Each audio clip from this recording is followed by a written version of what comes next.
Hi Virgo, kumusta po kayo? Hello po mga dude. Maraming salamat po sa patuloy po ninyong pagsubaybay sa inyo po mga tarot readings. So ito po ay money reading naman po ngayon pong September o mga divine messages po wala sa inyong mga ancestors. Mga dude, hingi po tayo sa inyo po mga ancestors, guardian angel, sa divine universe, kay Mother Gaia, kung ano po yung mga kailangan mong marinig. Okay? Ngayon pong September. So, meron po kayong kasalukuyan, no? Kasi may golden mirror.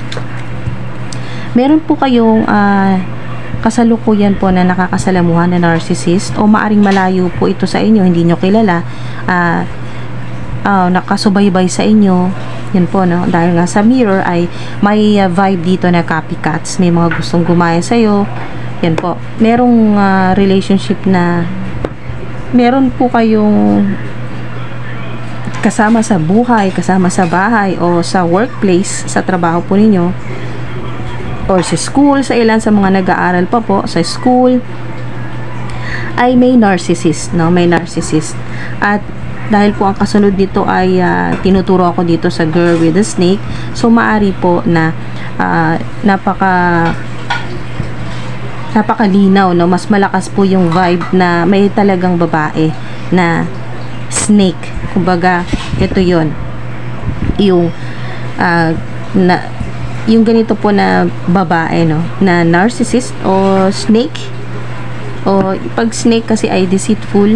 Oo, very charming, matalino, clever, pero yun nga, deceitful. Hindi patas gumalaw, no? Hindi patas magtrabaho. Yan po, deceitful. Nagpapanggap na mabuti pero hindi. So maring may kasama kang ganyan sa bahay, sa buhay o sa trabaho mo, o kung kayo man po ay may online platforms, may mga narcissist talaga, may mga haters. Marami kayong haters, maraming enemies sa online platforms. Yan po sa social media. Narcissist talaga, no? Kahit malayo, kahit hindi ka naman kilala, yan po, personally, ay talagang grabe kung husgahan ka at kung ano yung mga sinasabi sa iyo, no? Mga dude. Kasalukuyan, yan po ay talagang nakakaapekto sa inyo pong pang-araw-araw, lalo na kung kasama nyo po ito sa bahay, sa buhay, family member o sa trabaho po ninyo. Talagang nakaka-drain. So, ramdam ng ilan sa inyo, confirmation din po kung itong reading na ito ay para sa inyo. Kung kayo po ay talagang pakiramdam po ninyo, no, ay pagkasama nyo po itong tao na to or mga tao na ito or nagkakaroon kayo ng conversation, kahit hindi nyo nakikita ng physical, no, mga dude, no, online ay nakaka-chat nyo ito or video call or tawag, email, text, basta may komunikasyon, may conversation, ay yun talagang nadidrain ka. Yan po, na-stress ka. May ganyan ngayong September sa ilan, na may keys on a ring po kayo, na keys on a ring. So marami kayong options, maraming solusyon ngayon pong September sa problema po ninyo. Yung energy dito ay mabilis kayo makakapag-desisyon ngayong September na makakatulong sa inyo na mabawasan yung mga delays. Ayun, mabilis yung ganitong energy. Knight of Swords, meron kayong offer na matatanggap, no? May dalawang tao na lalo na masculine po, no? Mga lalaki po makakatulong po sa inyo. Medyo bata-bata, no? Maaring younger energy kasi baby face lang talaga yung bata yung itsura, pero medyo may edad naman sa'yo. So, depende po yan kung sino po yung malalaman mo din yan dahil nga highly intuitive ka. Malalaman kung sino yung tao na tinutukoy dito. So, maaari din po na water sign or air sign. Water sign ay Cancer, Scorpio, or Pisces. Air sign naman po ay Gemini, Libra, Aquarius. So, yung inyo pong emosyon, yan po, no? Huwag kayong magpatalo sa emosyon po ninyo. Yung mga salita na hindi po maganda, yan po, na naririnig po ninyo mula po sa mga snake o yung enemies, haters po ninyo, huwag nyo pong intindihin ngayong September. Dapat hindi ka magpa-apekto ngayong September para tuloy-tuloy ang inyo pong success, yung inyo pong yung inyo pong abundance at forward movement na yan mga dude. So, mababawasan nga talaga ang delays at pansinin po ninyo, meron kayong 3 susi at meron kayong number 3 din dito na sa Knight of Swords. So, ibig sabihin, ito pong maa-unlock na mga opportunities, offer, yan po na mga options po ninyo, mga tulong o heaven-sent ideas po yan na mula po sa Divine Universe, kay God, kay Mother Gaia, or sa mga ancestors po ninyo, ay talagang magbibigay sa'yo ng bagong energy, positive energy. Yan po, talagang mataas yung energy level po ninyo dito. At number 3, no, napaka-significant sa ilan, no? 333, 333, number po ito ng yung financial gain, no? Success, mas mabilis, mababawasan na yung delays po sa inyo pong money, yung mga delay, no, nasosobrahan na kasi sa ilan, no, maaring 2 buwan o 3 buwan na kayong napakatagal, may mga pinaghihintay-hintay kayo, hanggang ngayon hinihintay nyo pa rin.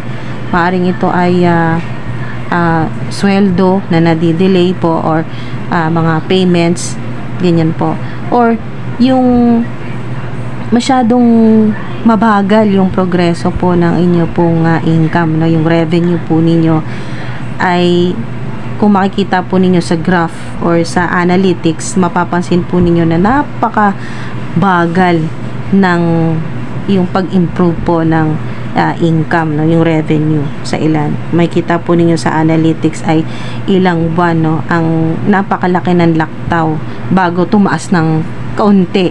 So, hindi masyadong mataas yung pong increase, no, mga dude. Kung makikita po ninyo yan, lalo sa inyo pong analytics, kung magkano po yung kinikita po ninyo kada buwan. So, ang maganda dito, may 2 sorpresa ang Divine Universe sa'yo. Meron kang matatanggap na tataas ito ng sa ilan ay mas mabilis ang pagtaas, no. Kung halimbawa po ang kinikita po ninyo ay monthly, ay sabihin na nating example lang po sa ilan, no, $800. Yan po, monthly $800. Tapos meron pa kayong tax. Tapos mga dude, ay halos walang natitira, no, dahil sa mga bills, mga loans, o kung ano pa po yung mga binabayaran po ninyo, groceries, etc. So, yung ganito pong Knight of Swords, yung progreso ng inyo pong income ay mataas. Okay. So, yung halimbawa $800 ay ang matatanggap po ninyo ay lagpas na doon. Kumbaga, mga dude, ay ita-times 3 po ninyo, no? So, magkano yun? Sample, times 3 natin, no? 800 times 3. So, meron kang $2,400. Yan po, sa isang buwan. Ang taas ng, kumbaga, kung makikita po niyo sa analytics, parang naghihingalo, no? Ganyan-ganyan po, no? Yung sa graph, ganyan po. Tapos biglang, ngayong September, biglang talo ng ganong kataas, no? Ang laki ng laktaw. So, yun po yun. Ito po yung ganda talaga ng yung positive changes ngayon pong September. Plus, kumbaga may ine-expect ka na monthly na yun talagang pinagtrabahuan mo. Kung ano man po yan, ay meron ka pang 2 sorpresa. Yan po, na hindi mo inaasahan na matatanggap mo. Kaya, huwag nyong pairalin ng emosyon po ninyo. More on logic kayo ngayong September. At mag-reflect yan po sa inyo pong paggastos. Masyado bang magastos o masyadong matipid? So, mag-reflect sa inyo pong paggastos at gamitin ang inyong intuition, yung inyo pong psychic ability, dahil meron kayo niyan. So, natural na po sa inyo yan. At yun nga po yung clue, no, may maaring makatulong po sa inyo na dalawang masculine, dalawang lalaki. Pwede rin po itong dalawang babae, pero yung vibe, yung energy po nila ay masculine, no? Mga dude, astig. Yan po yung mga babae na entrepreneur, ganyan po, na kaya pong tumayo sa sarili ng mga paa, ganyan po, no? Yung pong mga katulad ng freelancer, self-employed, yung may sariling negosyo, may sariling company, o sadyang na may talagang yun po, driven, o may pagka-independent yung energy, no? Yung ayaw talaga nilang umaasa sa iba. Yung gagawin nila lahat para kumita, pero sa mabuting paraan, gagawin ng lahat, no? Mga dude, maaaring mag-overtime o mag-part-time sa ilan. Pero meron bukod dito na may dalawa kayong sorpresa pa, matatanggap na maaring malaking pera o offer po ito, bagong opportunities yan. Mga dude, meron pa kayong tatlong maa-unlock kasi may keys kayo dito. So maaring ma-unlock na ito po yung abundance o portal ng bago po na doorway naman po ng abundance po ninyo, na maaring magkaroon kayo ng tatlong susi, no? Susi sa bahay, susi po sa sasakyan, yan po, sa ilan, na lalo na may travel po dito, no? Long trips, short trips, may biyahe, okay? So, sasakyan din po, may susi. So, yung pangatlong susi, depende na sa'yo kung ano yung gusto mong ma-unlock dyan. Bawa ay, halimbawa po, creative projects, negosyo, yung idea na hinihingi mo talaga sa Divine Universe. So, clue, sign, yan, maa-unlock mo yan yung September. Okay, so meron kayong Ace of Swords. Napakaganda nito, diba? Ito nga yun, yung hinihingi po ninyong idea, clarity, meron na ngayong September. 1, yan o, 111, 1111. So, meron kayong 1, meron kayong 2 at 3, di ba? 1, 2, 3. Okay. So, ito po yung isa pang clue ng inyo pong ancestor na mga dude, i-search po ninyo kung ano po yung ito pong angel number na 1, 2, 3 or 2, 3, 1 or 1, 3, 2 sa ilan. So, nasa iyo, gamitin mo ang intuition mo kung saan mas yung pong hinahatak ka ng intuition mo kung ano yung gusto mong ma-unlock na impormasyon. So, yung information na to ay spiritual downloads po ito, mga dude, no? Mula po sa mga angels, guardian angels po ninyo, sa mga divine beings, sa divine universe. Ano pong connection nito ng angel number? Kayo na po bahala kung gusto nyo tatlo na nabanggit dito ng mga angel numbers, o isa lang, pumili ka lang ng isa na may talagang nandun yung curiosity mo, yung gusto mong malaman anong meron doon sa numbers na yun na may connection sa iyo, sa career mo, sa trabaho, sa pera. So, yan po. Pero mga dude, magpo-post din po ako dito.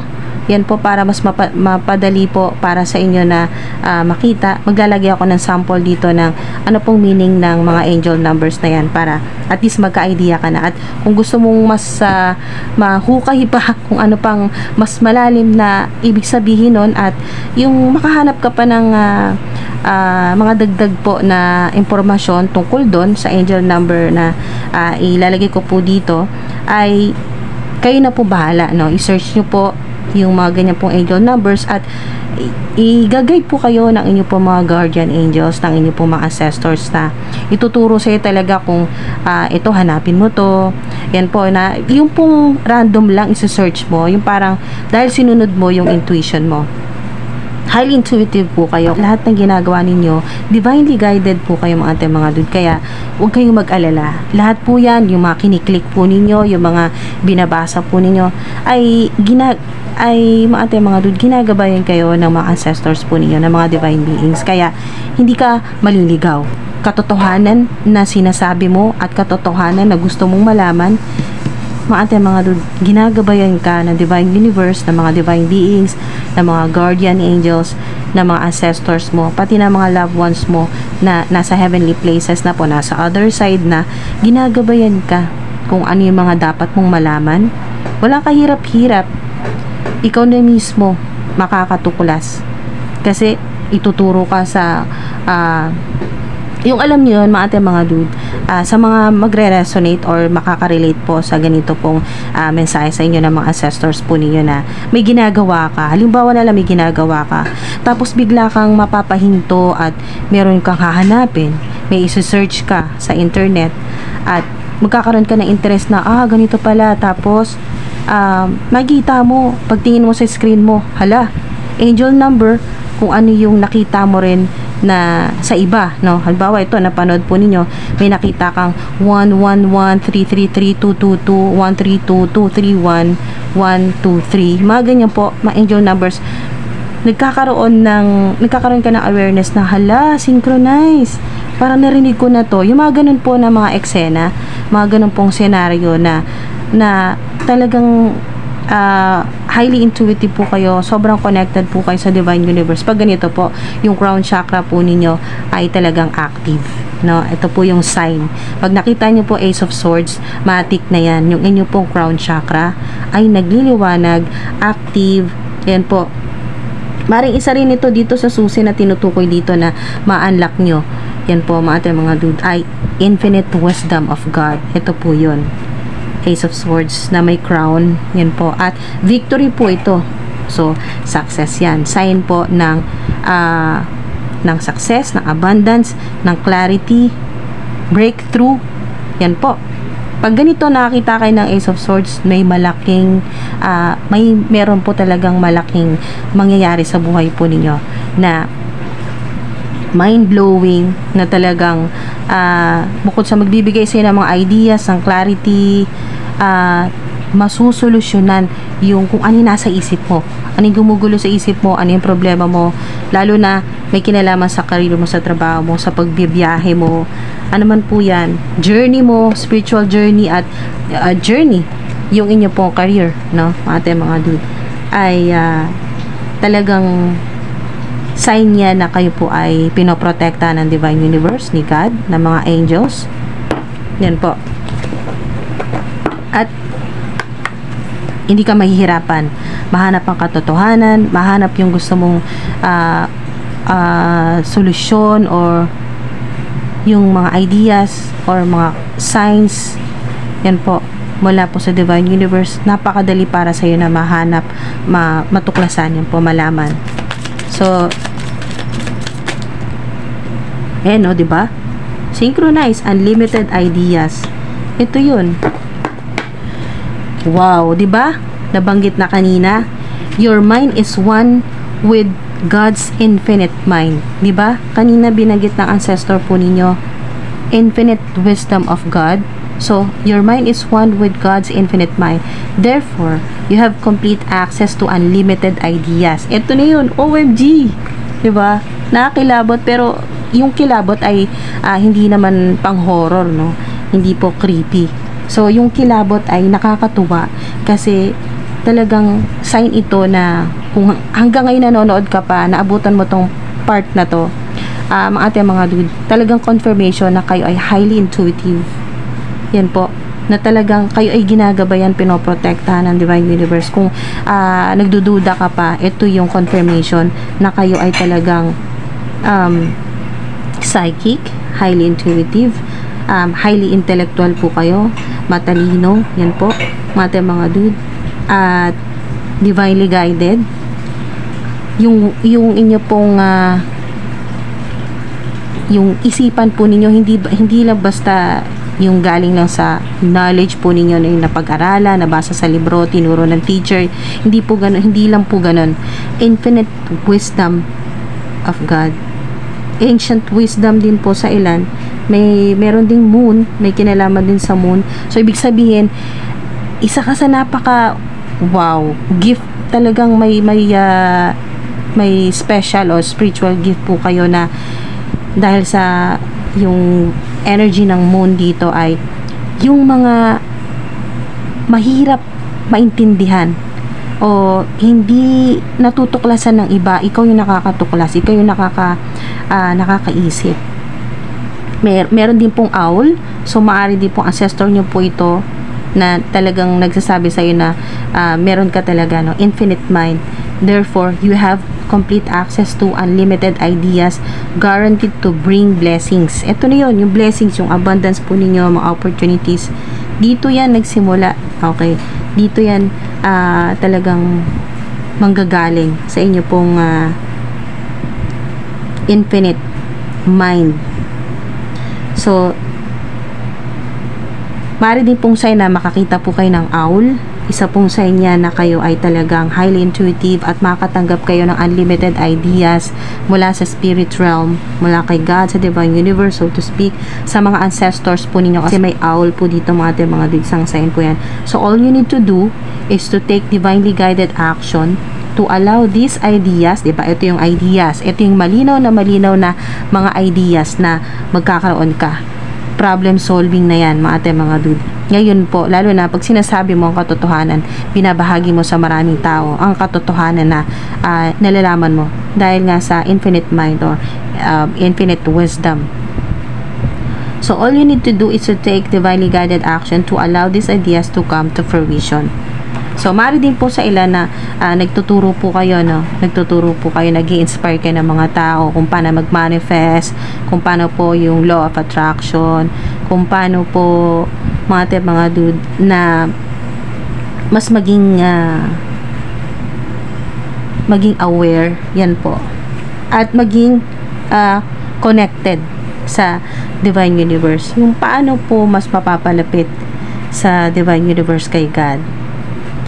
So, isa ka sa mga light worker, isang confirmation nito na light worker ka. So, ang ginagawa mo hindi lang basta trabaho, hindi lang basta kumita ng pera, kundi makatulong sa mga tao at maging, yan po, magprotekta. So, pinoprotektahan mo rin ang mga tao.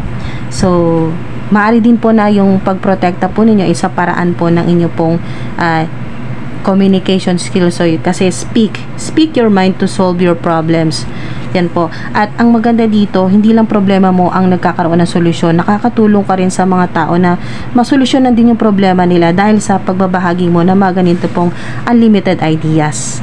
So, napakaganda po ng mensahe po ninyo. Kasi ang sa ilan, ang inyo pong intensyon, ang inyo pong pangarap ay hindi lang ikaw yung yumaman, hindi lang ikaw yung maging multi-billionaire, multi-millionaire sa inyo pong pamilya. Okay? So, ang hangarin mo din ay yumaman din yung mga tao. Okay? Maraming umasenso sa buhay dahil na rin sa pagbabahagi mo ng ganito. Unlimited ideas, hindi mo tinitipid yung mga binabahagi mo sa mga tao para matuto. So, ayun po, nagtuturo po kayo sa kung ano man po yung larangan. Okay? Kung saan ka expert or kung saan ka talagang lalo na sa may yung kayo po ay nakalinya po sa spirituality, ganyan po, no? Sa pagme-mentor, may pagtuturo po, ganyan. Sa ilan naman po ay nagtuturo din po kayo ng, meron dito nagtuturo ka ng kung paano yumaman, paano kumita ng malaki. Nagtuturo ng driving, yan po, driving lesson. Sa ilan ay nagtuturo ka sa, wala kasi ditong limitasyon kasi unlimited idea, so walang limitasyon yung pagtuturo mo. Maring nga ilan sa inyo nagtuturo po kayo ng mga sa young people, mga kabataan. Meron din po tinuturuan ng ilan sa inyo yung mga adults na, yan po. So, walang limit sa edad kung sino po yung tinuturuan ng ilan po sa inyo. Pwede po ito na talagang kayo po ay may mga inaatinan po kayo mga class o session or kayo po yung nagtuturo. May mga pinupuntahan kayong nagbabiyahe kayo dito so may pinupuntahan kayong mga events, ganyan po, na kayo po ay public speaker, nagtuturo po kayo, nagbabahagi po kayo ng inyo pong pwedeng ng karanasan din po ninyo para maging inspirasyon. At huwag kayong mag-alala dito sa mga snake, mga deceitful, mga narcissist. Huwag kayong mag-alala kasi pag may Ace of Swords, ibig sabihin talagang extremely protected po kayo. Extremely protected po kayo, mga dude. So, dahil nga may espada, yan, may mga espada dito, nandito rin po si Archangel Michael, Saint Michael the Archangel. Pag kailangan nyo po ng protection, kayo po natatakot, yan po, no, mga dude. At nag-aalanganin po kayong bumiyahe dahil parang sinasabi po na intuition po niya parang hindi ligtas bumiyahe ngayon, ganyan po. So, pero ang ilan po sa inyo kahit may pag-aalala dahil nga halimbawa may meeting po kayo pupuntahan, kailangan nyo talaga pumunta sa ganitong lugar, kailangan nyo magbiyahe, yung ganyan pong takot ay kontrahin nyo na po agad, no? Huwag nyo pong i-manifest, huwag nyo pong sabihin na nakakatakot, kailangan bumiyahe pero natatakot kasi baka may mangyaring masama. Wag po ganon. Okay, baguhin nyo na po yan. Start na po kayo ngayon September na imbis na iniisip nyo po na yung ayaw yung mangyari kasi yun po yung nagmamanifest, yun na lang po, mas madali ay i-manifest po ninyo ganito pong paraan na kayo po ay safe. Yun po, sabihin nyo lang po na I am safe, I am extremely protected. Ayun, ganun po mga dude. So, makokontra na po yung ganun pong parang negative vibe na parang kailangan mo pumunta ng meeting, kailangan mo magbiyahe pero kinakabahan kayo na parang may hindi magandang mangyayari. So, kontrahin mo na agad yan na safe ka, extremely protected ka. Post nyo po dyan, no weapon formed against me shall prosper. Amen. So, extremely protected po kayo. Saan man kayo pumunta, ano man yung ginagawa po ninyo, mga dude, ay safe po kayo. At laging unli yung inyong mga ideas, yung mga options po kayo, mga dude, mga solution sa problema po ninyo. Meron po dito makatanggap ng triple po na malalaking pera. Number 3. So, wow. Maganda pong napakagandang mensahe po sa inyo. Sana may nakuha po kayo dito mga dude. At yan po, ingat po kayo palagi.